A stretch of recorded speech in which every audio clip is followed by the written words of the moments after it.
चौथा प्रश्न, मुझे लगता है कि जैसे सजगता बढ़ती है वैसे वैसे संवेदनशीलता भी बढ़ती है, जिसे मैं बिल्कुल भी सह नहीं पाती हूं। कृपा कर मार्गदर्शन करें। नयनहीन को राह दिखा प्रभु, चलत चलत गिर जाऊं मैं। निश्चित ही जैसे जैसे सजगता बढ़ेगी संवेदनशीलता भी बढ़ेगी।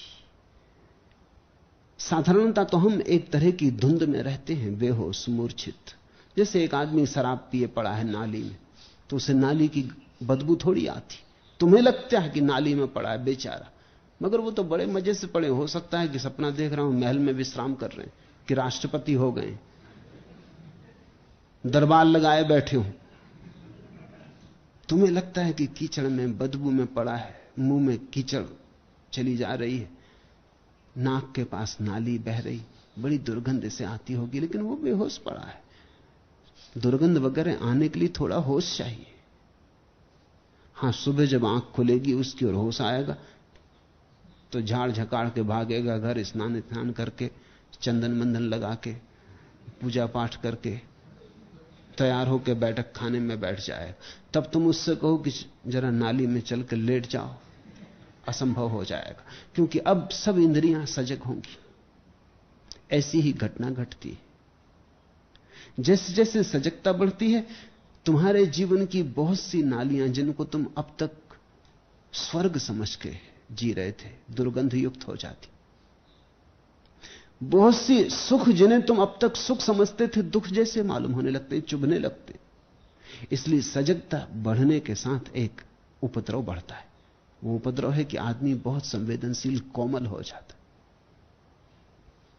एक गहन कोमलता उसे घेर लेती। लेकिन ये मार्ग पर ही है बात। जैसे जैसे सजगता परिपूर्णता पर पहुंचती, पहले आदमी की जड़ता टूटती है, संवेदनशीलता बढ़ती। फिर एक ऐसी घड़ी आती सजगता की आखिरी छलांग, जब जाग इतनी गहन हो जाती है कि शरीर मन दूर हो जाते। फिर कोई संवेदनशीलता कष्ट नहीं देती, दुख नहीं देती। बोध तो होता है, अगर बुद्ध को कांटा लगेगा तो तुमसे ज्यादा बोध होता है, क्योंकि बुद्ध का बोध प्रगाढ़ है, तुम्हारा बोध तो कुछ भी नहीं। देखा कभी हॉकी के मैदान पर खेलते खेलते खिलाड़ी के पैर में चोट लग गई, खून बह रहा, मगर वो खेलता चला जाता, उसे पता नहीं।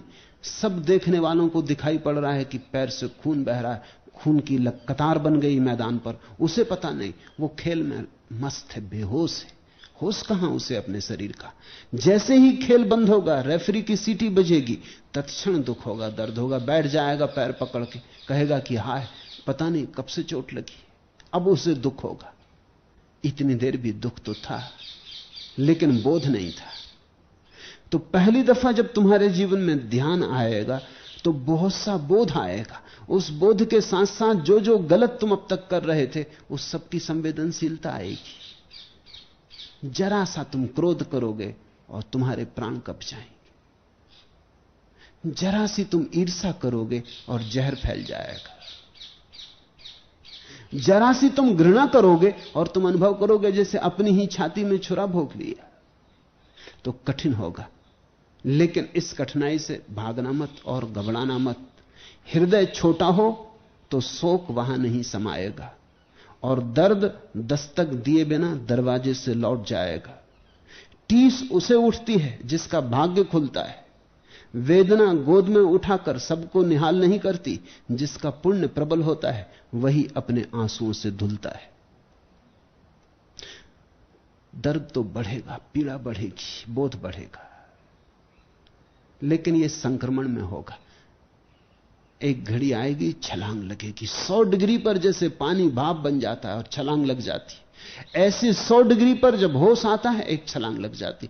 तत्क्षण तुम पाते हो कि तुम्हारा शरीर और मन पीछे छूट गया। सब सुख दुख वहीं थे, इंद्रियों में थे। अब तुम पार हो गए, तुम दूर हो गए।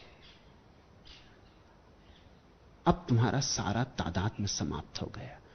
लेकिन इस घड़ी के आने के पहले बोध के साथ साथ दुख भी बढ़ेगा। संस्कृत में बड़ा प्यारा शब्द है वेदना। उसके दोनों अर्थ होते हैं दुख और बोध।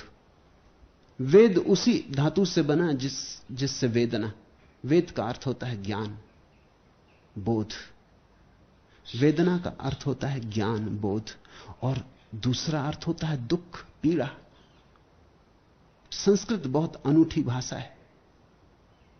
उसके शब्दों का विश्लेषण बड़ा बहुमूल्य है, क्योंकि जिन्होंने उस भाषा को रचा है बहुत जीवन की गहन अनुभूतियों के आधार पर रचा है। जैसे जैसे बोध बढ़ता है दुख बढ़ता है।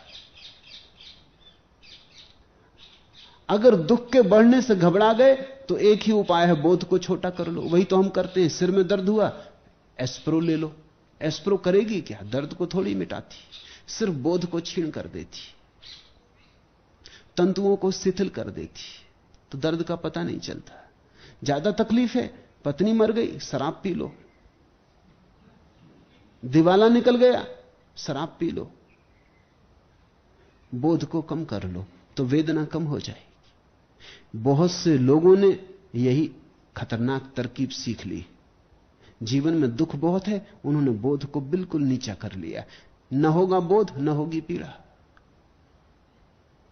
लेकिन यह बड़ा महंगा सौदा है, क्योंकि बोध के बिना तुम्हारा बुद्धत्व कैसे फलेगा, तुम्हारा फूल कैसे खिलेगा, कैसे बनोगे कमल के फूल? फिर यह सहस्त्रार अनखुला ही रह जाएगा।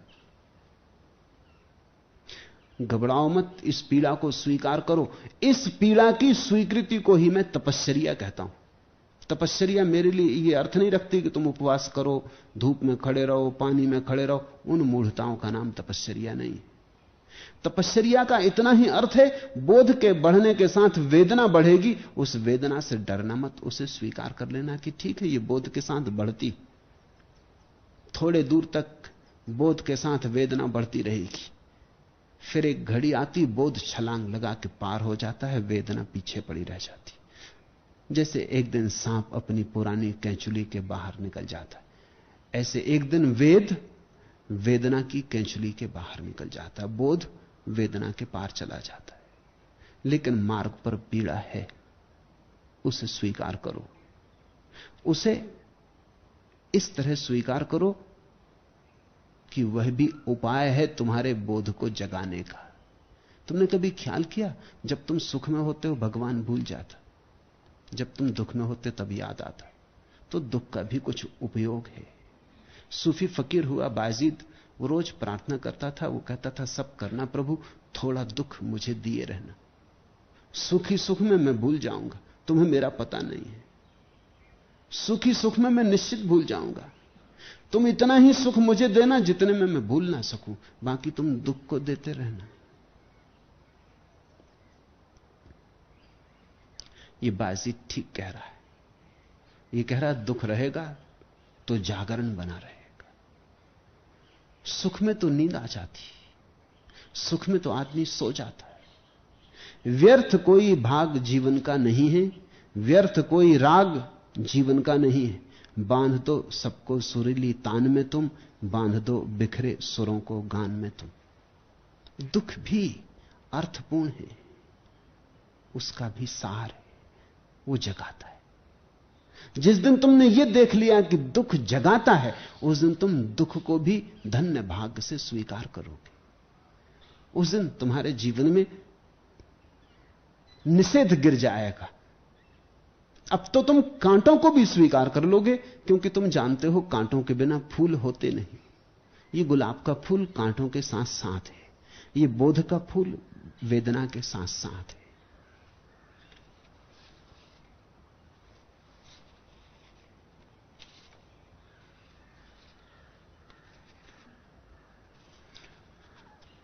पांचवा